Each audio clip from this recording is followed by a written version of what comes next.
Hi, my name is Teresa. I am from Grand Haven, Michigan. We're here in Orlando, Florida. In Liberty, New York. In Reno, Nevada.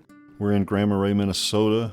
Old Town, Maine, also known as Elnabe Menahan, the traditional Penobscot territory. There in Colchester at the Vermont Public Studio. Did you grow up near Chicago? Yes. I did too. What town? Winnetka. Evanston. We grew up so close to each other. Isn't that funny? Could you briefly describe in your own words your personal political values? I would describe myself as an independent. I'm a constitutional conservative. I have always been no party affiliation, to my father's dismay, because he was very Republican. I went from being super conservative to extremely liberal, and that's kind of been a unusual transformation, let's just say that. What made you want to do this interview today?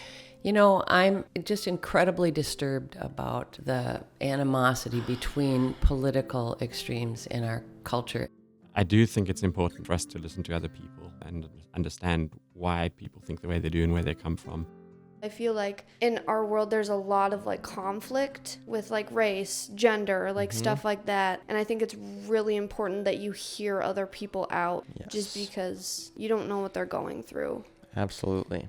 Polk County, where I was born and grew up, really taught me that people may not look the same, but really their worldview is every bit as valuable as my worldview. I found that I do better once I stop trying to figure out where somebody's right or wrong and I just want to know where you're coming from. Because I've always been able to go, oh, I can see that. So many of us seem to feel very divided from each other. I think there's more that unites us than that divides us. But we have to be able to talk to each other in order to find that out. Annette, what are your hopes for our country's future? For our country's future, I want everyone's voice to be heard, and I think that that's possible. I like that we both want to have a bigger voice. That's very affirming for me. Everybody deserves a place at the table. Everybody does. It's important that people make efforts, like one small step, to reach across the divide and talk with each other.